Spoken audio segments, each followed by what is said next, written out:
May the words of my mouth and the meditation of all our hearts be always acceptable in your sight, O Lord, our strength and our Redeemer. Come to me, all you that are weary and are carrying heavy burdens, and I will give you rest.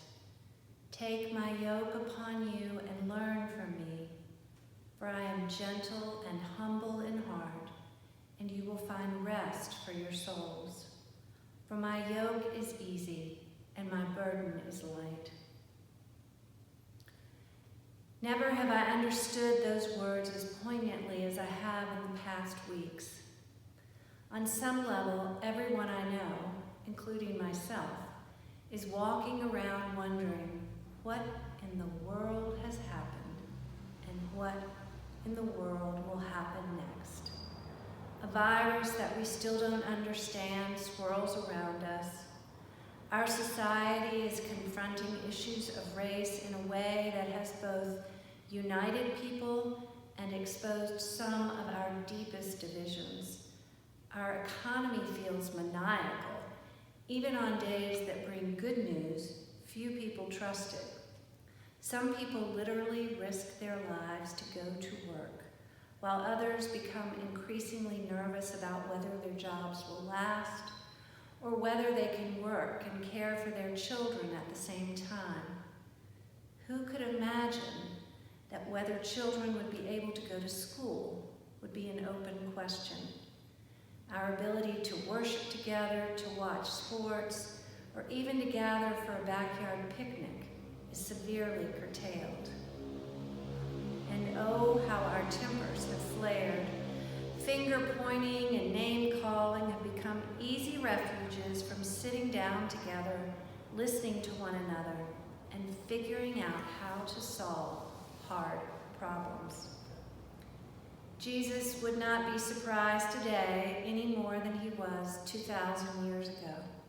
But God knows he wishes that we would listen to him more. From the beginning of today's gospel, people refuse to listen to one another and call each other names. People are upset because they can't make their point heard. I played the flute for you and you did not dance, is the classic complaint of anyone who ever thought that they were doing something for someone who did not appreciate the gesture, whether or not the intended recipient even knew, much less wanted such a gesture. We wailed and you did not mourn, is the aggrieved response of everyone who has ever felt that their complaints or grievances, pain or sorrow have gone unnoticed, even if the failure to notice was unintended, unknowing, or unwitting. We are too quick to call someone names or define them by singular behavior. Jesus says this rather than pay attention to the whole story. Thus, the same people who accused John the Baptist of having a demon because he didn't eat or drink called Jesus a glutton and a drunkard because he does both. And they miss not just hearing, but knowing and learning about and from both men. In these trying times, our faith counsels us to avoid the same pitfalls. The collect for today reminds us of the core commandment to love God and one another. The collect for the nation, which we will hear shortly in honor of yesterday's Independence Day, reminds us that God created all the peoples of the earth for God's glory, to serve God in freedom and in peace.